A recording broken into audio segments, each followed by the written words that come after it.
Welcome to 95 news. ప్రతిక్షణం ప్రజాక్షేమం కోసం బులెటిన్లో ముందుగా హెడ్లైన్స్ చూద్దాం.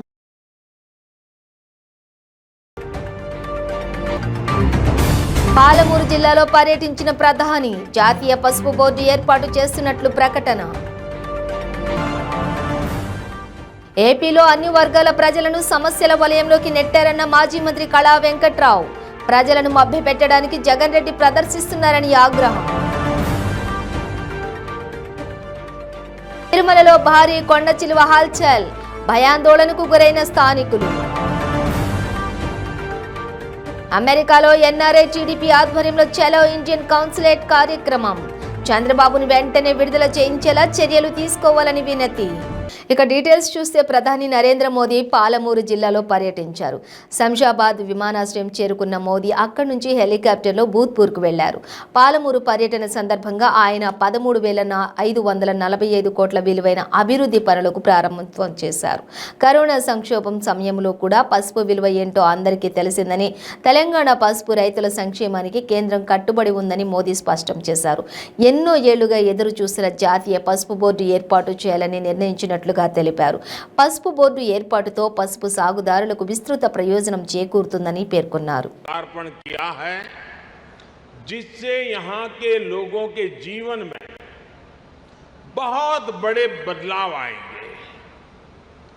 नागपुर विजयवाड़ा कॉरिडोर के जरिए तेलंगाना, आंध्र प्रदेश और महाराष्ट्र में आवाजाही बहुत आसान होने वाली है। इसके कारण इन तीनों राज्यों में ट्रेड, टूरिज्म और इंडस्ट्री को भी काफी बढ़ावा मिलेगा। इस कॉरिडोर में कुछ महत्वपूर्ण इकोनॉमिक हब्स इसकी पहचान की गई है। इसमें 8 special economic zone, 5 mega food park, 4 fishing sea food cluster, 3 pharma and medical clusters और 1 टेक्सटाइल क्लस्टर भी होगा। इसके कारण लोगों के लिए काफी महत्वपूर्ण होगी। ना कुटुंब सभ्युलारा भारत टर्मरिक का, हल्दी का प्रमुख उत्पादक, उपभोक्ता और निर्यातक देश है। तेलंगाना में यहां के किसान भी बड़ी मात्रा में हल्दी की पैदावार करते हैं। कोरोना के बाद हल्दी को लेकर जागरूकता भी बढ़ी है और उसकी दुनिया भर में डिमांड भी बढ़ी है। आज ये आवश्यक है कि हल्दी की पूरी वैल्यू चेन में उत्पादन से लेकर निर्यात और रिसर्च तक और अधिक प्रोफेशनल वे में ध्यान देने की जरूरत है, इनिशिएटिव लेने की जरूरत है। इससे जुड़े एक बड़े फैसले की आज मैं तेलंगाना की धरती से घोषणा कर रहा हूं। केंद्र सरकार ने हल्दी किसानों के लिए हित के लिए और उनकी आवश्यकता को देखते हुए और उनके लिए भावी जो संभावनाएं हैं उसे देखते हुए नेशनल टर्मरिक बोर्ड के गठन का निर्णय किया है। రాష్ట్రంలోని విద్వేషంతో అన్ని రంగాలను నాశనం చేసి అన్ని వర్గాల ప్రజలను సమస్యల వలయంలోకి నెట్టారని మాజీ మంత్రి కళా వెంకట్రావు ధ్వజమెత్తారు. 175 స్థానాల్లో గెలుపంటూ మేకపోతు గాంభీర్యాన్ని ప్రదర్శిస్తూ ప్రజలను మభ్యపెట్టడానికి జగన్ రెడ్డి ప్రదర్శిస్తున్నారన్నారు. చంద్రబాబు బయటకొచ్చే వరకు ఉద్యమాలను కొనసాగిస్తామని అన్నారు. 20 రోజులు దాటిపోయింది. అనవసరమైనటువంటి ఆరోపణలతో కక్షపూరితమైనటువంటి ఆరోపణలతో ఒక విధమైనటువంటి రాజకీయ కక్షతో దుగ్ధతో దురాశతో ఎన్నికల ముందు ఇలాంటి ఆరోపణలు చేస్తే ఈ ఆరోపణల్ని ఫ్యాబ్రికేటెడ్ సెక్షన్స్ పెట్టి మరి జైల్లోకి పంపించాలి అనే దురుద్దేశంతోనే చేశారు తప్ప ఈ 20 రోజుల్లో జగన్మోహన్ రెడ్డి కానీ ఆయన మిత్ర బృందం కానీ ఎవరైతే ఈ తప్పుడు పనులకు పూనుకుండేటటువంటి మరి సిఐడికి సంబంధించినటువంటి కొంతమంది కానీ ఒక్క ఆరోపణకైనా సాక్ష్యం చూపించగలుగుతున్నారు ఆ మాటలు తప్ప. తిరుమలలో భారీ కొండ చిలువ హల్చల్ చేసింది. స్థానికులు నివాసం ఉండే బాలాజీ నగర్లో ఓ ఇంటి ముందు 12 అడుగుల కొండ చిలువ నక్కింది. పామును చూసిన ఇంటి యజమానులు స్థానికులు భయాందోళనకు గురయ్యారు. దీంతో అటవీశాఖ ఉద్యోగికి సమాచారం ఇచ్చారు. హుటాహుటిన అక్కడికి చేరుకున్న అటవీశాఖ ఉద్యోగి చాకచక్యంగా కొండ చిలువను పట్టుకుని సమీప అటవీ ప్రాంతంలో వదిలిపెట్టేశారు.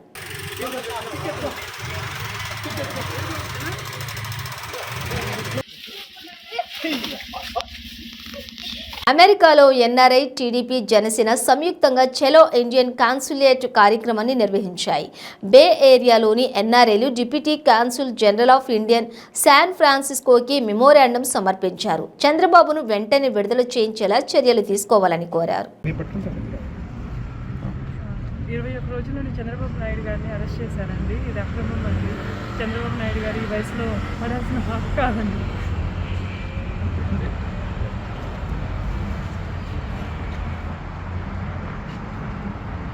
బాబుని వెంటనే బాబు గారిని వెంటనే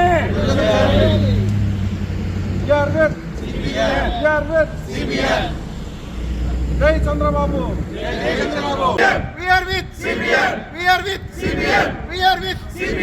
కోరుట్ల మెట్పల్లి NH 63 రహదారిపై అరగంట వ్యవధిలోనే 2 ప్రమాదాలు చోటు చేసుకోవడం ప్రయాణికులను భయాందోళనకు గురి చేశాయి. కోరుట్ల పట్టణానికి చెందిన 2 మిత్రులు బజాజ్ పల్సర్ 220 పైన మెట్పల్లి వైపు వస్తూ ఉండగా అర్బన్ కాలనీ సబ్ స్టేషన్ వద్ద జగిత్యాల జిల్లా కోరుట్ల పట్టణంలోని GS గార్డెన్స్లోని ఏర్పాటు చేసినటువంటి పెన్షన్ లబ్ధిదారుల పంపిణీ కార్యక్రమంలో ఎమ్మెల్యే కల్వకుంట్ల విద్యాసాగర్ రావు మరియు కోరుట్ల నియోజకవర్గం BRS పార్టీ ఎమ్మెల్యే అభ్యర్థి డాక్టర్ కల్వకుంట్ల సంజయ్ పాల్గొన్నారు. ఈ కార్యక్రమంలో ఎమ్మెల్యే మాట్లాడుతూ తెలంగాణలో ఉన్న ప్రతి ఇంటికి ఏదో ఒక లబ్ధి రూపంలో చేకూరుతుందని, ప్రజలందరూ కేసీఆర్ పాలనలో సుఖ సంతోషాలతో ఉన్నారని, తెలంగాణ అన్ని రంగాలలో అభివృద్ధి చెందిందని అన్నారు. ఇతర రాష్ట్రాలలో కూడా ఎక్కడ లేనటువంటి పథకాలు తెలంగాణలో మాత్రమే ఉన్నాయని ఆయన అన్నారు.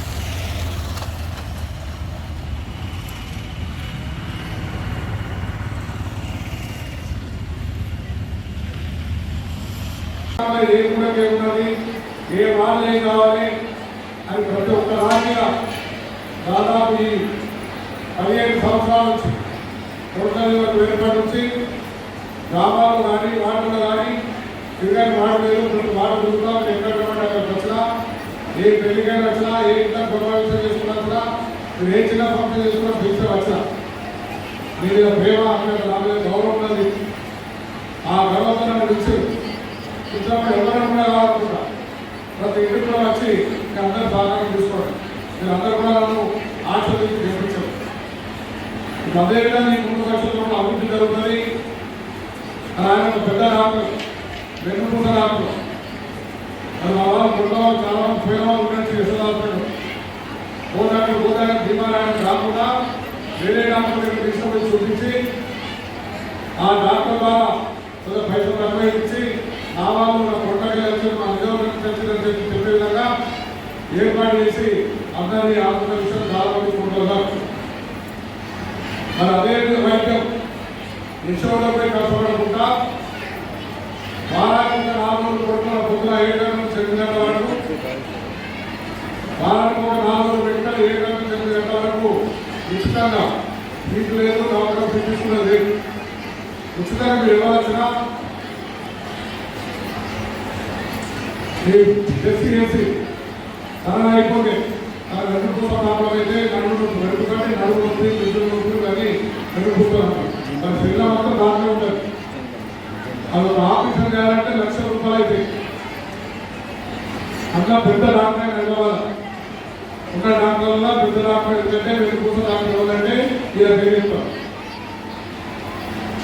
అటువంటి డాక్టర్ ఒక గంట సేపు అందరి పుస్తకం పరిశీలించి తన పార్టీ కార్యాలయంలో ఒక గంట సేపు ఎక్కువైనా చూసి తన రైతు తన చేస్తాడు.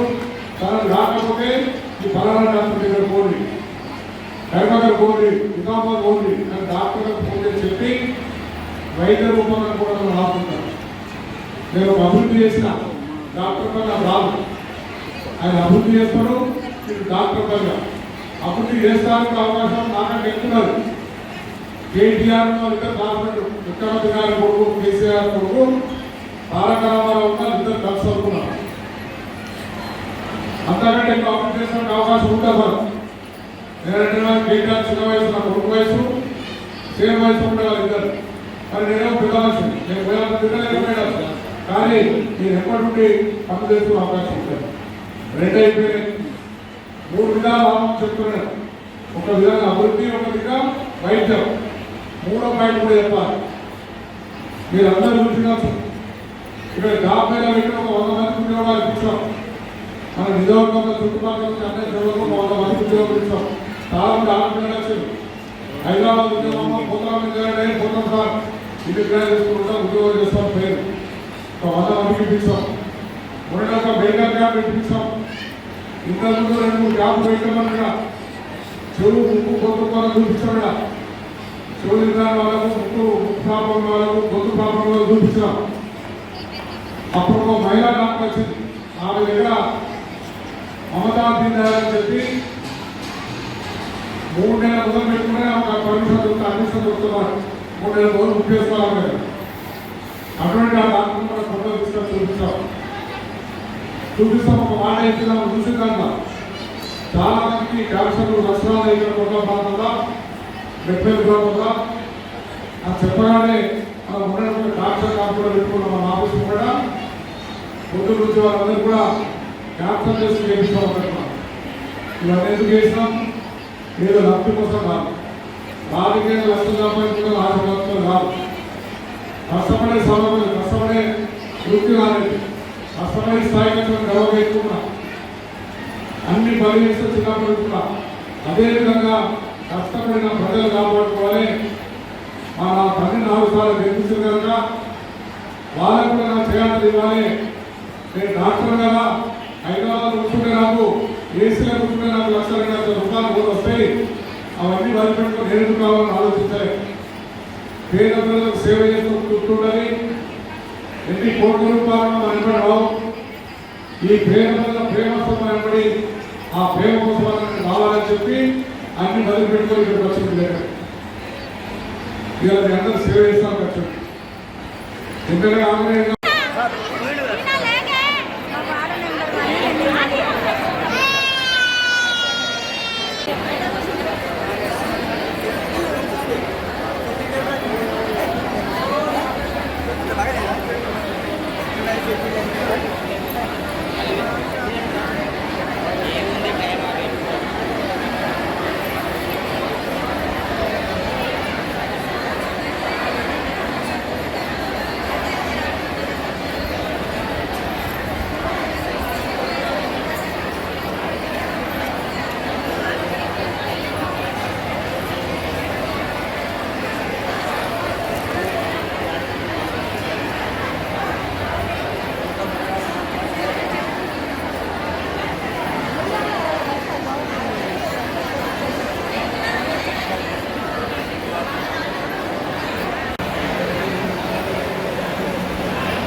అమీన్పూర్ మున్సిపల్ పరిధిలోని మండే మార్కెట్ వద్ద municipal vice chairman Nandaram Narasimha Goud ఆధ్వర్యంలో ఏర్పాటు చేసిన వినాయక నిమజ్జన ఉత్సవ కార్యక్రమంలో పటాన్చెరు బీఆర్ఎస్ సీనియర్ నాయకులు గూడెం మధుసూదన్ రెడ్డి పాల్గొన్నారు.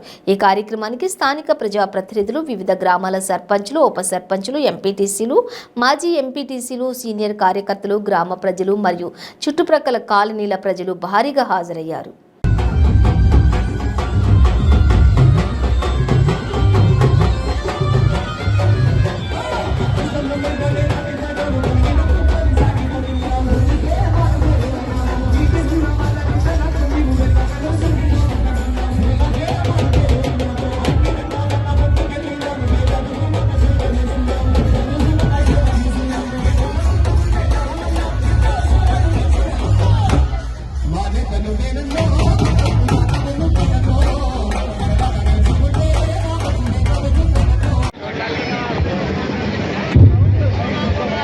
అన్న ఇక్కడ అన్న ముందుకు రావాలి. లడ్డు తీసుకురామనండి. సీను లడ్డు తీసుకురా. కుత్బుల్లాపూర్ నియోజకవర్గం గాజుల రామారం డివిజన్ పరిధిలోని విన్ ప్యాలెస్ ఫంక్షన్ హాల్లో జనసేన జనగర్జన క్రియాశీలక సభ్యత్వ కిట్లు పంపిణీ కార్యక్రమాన్ని కుత్బుల్లాపూర్ జనసేన పార్టీ ఇన్ఛార్జి నందగిరి సతీష్ కుమార్ ఆధ్వర్యంలో నిర్వహించడం జరిగింది. ఈ కార్యక్రమానికి ముఖ్య అతిథులుగా రాష్ట్ర incharge Shankar Goud, greater Hyderabad incharge Rajalingam విచ్చేశారు. అనంతరం వారి చేతుల మీదుగా సభ్యత్వ కిట్లను పంపిణీ చేశారు. ఈ సందర్భంగా వారు మాట్లాడుతూ జనసేన మూల సిద్ధాంతాలను వివరించారు.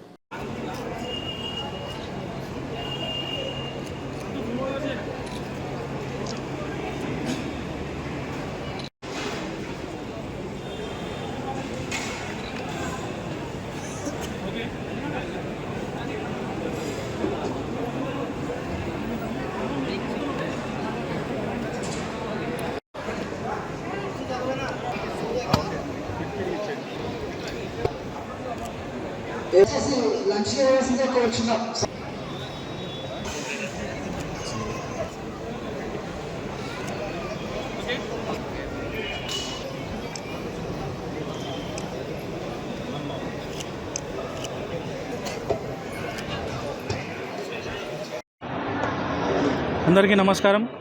ఈరోజు జనసేన పార్టీ యొక్క క్రియాశీలక సభ్యత్వ కిట్ల పంపిణీ మరియు జనసేన జనగర్జన అనే కార్యక్రమాన్ని కుత్బుల్లాపూర్ నియోజకవర్గం గాజుల రామారావు నిర్వహించుకోవడం జరిగింది. ఈ యొక్క కార్యక్రమానికి పెద్ద ఎత్తున ప్రజల నుంచి మద్దతు మరియు కార్యకర్తలు, అభిమానులందరూ కూడా భారీగా పాల్గొనడం చాలా ఆనందంగా ఉంది. ఒక రకంగా జనసేన పార్టీ కుత్బుల్లాపూర్ నియోజకవర్గంలో రాబోయే రోజుల్లో ఒక రాజకీయ ప్రత్యామ్నాయ శక్తిగా ఎదగబోతోందని చెప్పడానికి ఈరోజు జరిగిన ఈ యొక్క సమావేశమే మంచి ఉదాహరణ అని తెలియజేస్తా ఉన్నాను. అదేవిధంగా ప్రతి సమస్య మీద పోరాటానికి జనసేన పార్టీ అధినేత పవన్ కళ్యాణ్ గారి అడుగుజాడల్లో నడవడానికి మేమంతా కూడా సిద్ధంగా ఉన్నామని తెలియజేసుకుంటూ రాబోయే ఎన్నికల్లో, ఈ యొక్క సార్వత్రిక ఎన్నికల్లో ముమ్మాటికి జనసేన పార్టీ ఒక ప్రత్యామ్నాయ శక్తిగా ఎదుగుతూ ఓట్లు ఏదైతే ఉన్నాయో బలమైన ఆపోజిషన్ని మేము ఎదుటి పార్టీలకు చూపించబోతా ఉన్నాము. ఖచ్చితంగా జనసేన పార్టీ కుత్బుల్లాపూర్ నియోజకవర్గంలో మరింత బలోపేతానికి కృషి చేసి ఎన్నికలే లక్ష్యంగా పనిచేస్తామని ఈ సందర్భంగా మీకు తెలియజేస్తా ఉన్నాను. ఖచ్చితంగా తెలంగాణలో మాదైన పాత్ర పోషిస్తాం. ఎందుకంటే గతంలో 2014-18లో మేము పోటీ చేయలేదు. ఈసారి 100% పోటీ చేస్తుందని మీ ద్వారా తెలియపరుస్తున్నాను. అదేవిధంగా కుత్బుల్లాపూర్లో పెద్ద ఎత్తున మాకు సభ్యత్వం ఉంది. అన్ని విధాల మేము ప్రజలలో ఉన్నాం. అనేక సార్లు సమస్యలు వచ్చినప్పుడు కుత్బుల్లాపూర్ నందగిరి సతీష్ ఇక్కడ సమస్యల మీద పోరాటం చేస్తున్నాడు గత 10 ఏళ్ల నుంచి. మేము ఈసారి అవకాశం వస్తే మాత్రం మేమందరం ఒకే నిర్ణయం, సతీష్ గారిని ఇక్కడ బలపరచాలని మేము కోరుతున్నాం. చతుర్మాస దీక్ష విరమణ అనంతరం పీఠాధిపతులు స్వరూపానందేంద్ర స్వామి రిషికేశ్ నుంచి విశాఖ చేరుకున్నారు. ఎయిర్పోర్టుకు ఆయనకు పీఠం భక్తులు స్వాగతం పలికారు. అనంతరం చినముషిడివాడలోని పీఠానికి చేరుకున్న స్వామీజీకి భక్తులు సాంప్రదాయబద్ధంగా స్వాగతం పలికారు.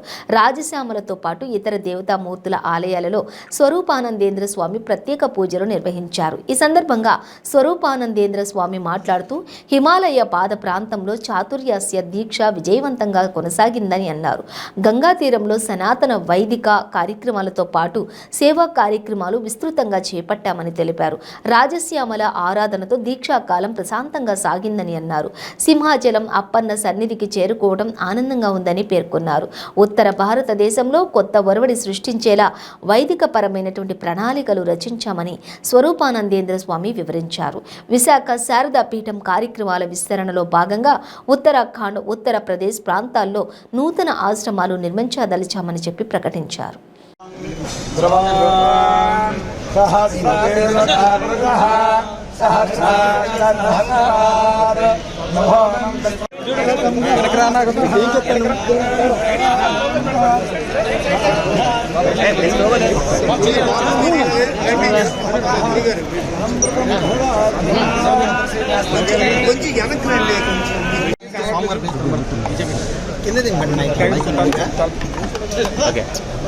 మూడు నెలల పాటు హిమాలయాల్లో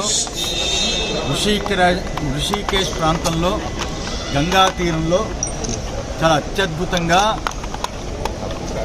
హిందూ ధార్మికమైన కార్యక్రమాలతో పాటు సనాతన ధర్మంతో కూడుకున్న అనేక ఉపన్యాసాలు, ప్రవచనాలతో పాటు చాలా అత్యద్భుతంగా అక్కడ మహాత్ములు, సాధువులు, యతులు వాళ్ళందరికీ ఎన్నో కార్యక్రమాల్లో వాళ్ళకి సేవ చేస్తూ విశాఖ శ్రీ శారదాపీఠం ఈ ఉత్తరప్రదేశ్, ఉత్తరాఖండ్ ప్రాంతంలో కొత్త వరవడి ఈ కొత్త ఒక స్థలాన్ని సేకరించి అక్కడ కూడా చాలా విశేషమైన కార్యక్రమాలు చేపట్టడానికి ఎన్నో ప్రణాళికలు ఈ 3 నెలలతో చేయడంతో పాటు గంగా తీరాన అనుష్ఠానము, అమ్మవారి యొక్క ఉపాసన, గంగమ్మవారి యొక్క అనుగ్రహం ఇవన్నీ పొంది ఈరోజు మరలా సింహాద్రప్పన్న సాక్షిగా విశాఖ శ్రీ శారదాపీఠానికి ఈరోజు చేరుకోవడం మాకు చాలా ఆనందంగా ఉంది.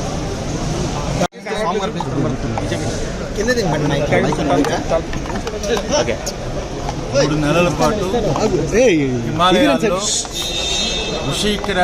ఋషికేశ్ ప్రాంతంలో గంగా తీరంలో చాలా అత్యద్భుతంగా హిందూ ధార్మికమైన కార్యక్రమాలతో పాటు సనాతన ధర్మంతో కూడుకున్న అనేక ఉపన్యాసాలు, ప్రవచనాలతో పాటు చాలా అత్యద్భుతంగా అక్కడ మహాత్ములు, సాధువులు, యతులు వాళ్ళందరికీ ఎన్నో కార్యక్రమాల్లో వాళ్ళకి సేవ చేస్తూ విశాఖ శ్రీ శారదాపీఠం ఈ ఉత్తరప్రదేశ్, ఉత్తరాఖండ్ ప్రాంతంలో కొత్త వరవడి ఈ కొత్త ఒక స్థలాన్ని సేకరించి అక్కడ కూడా చాలా విశేషమైన కార్యక్రమాలు చేపట్టడానికి ఎన్నో ప్రణాళికలు ఈ 3 నెలలతో చేయడంతో పాటు గంగా తీరాన అనుష్ఠానము, అమ్మవారి యొక్క ఉపాసన, గంగమ్మవారి యొక్క అనుగ్రహం ఇవన్నీ పొంది ఈరోజు మరలా సింహాద్రప్పన్న సాక్షిగా విశాఖ శ్రీ శారదాపీఠానికి ఈరోజు చేరుకోవడం మాకు చాలా ఆనందంగా ఉంది. బులెటిన్ ముగించే ముందు హెడ్లైన్స్ మరోసారి. పాలమూరు జిల్లాలో పర్యటించిన ప్రధాని, జాతీయ పసుపు బోర్డు ఏర్పాటు చేస్తున్నట్లు ప్రకటన. ఏపీలో అన్ని వర్గాల ప్రజలను సమస్యల వలయంలోకి నెట్టారన్న మాజీ మంత్రి కళా వెంకట్రావు. ప్రజలను మభ్యపెట్టడానికి జగన్ రెడ్డి ప్రదర్శిస్తున్నారని ఆగ్రహం. తిరుమలలో భారీ కొండ చిలువ హల్చల్, భయాందోళనకు గురైన స్థానికులు. అమెరికాలో ఎన్ఆర్ఐ టీడీపీ ఆధ్వర్యంలో చలో ఇండియన్ కాన్సులేట్ కార్యక్రమం. చంద్రబాబును వెంటనే విడుదల చేయించేలా చర్యలు తీసుకోవాలని వినతి. ఇవి బులెటిన్ డీటెయిల్స్. చూస్తూనే ఉండండి 95 న్యూస్.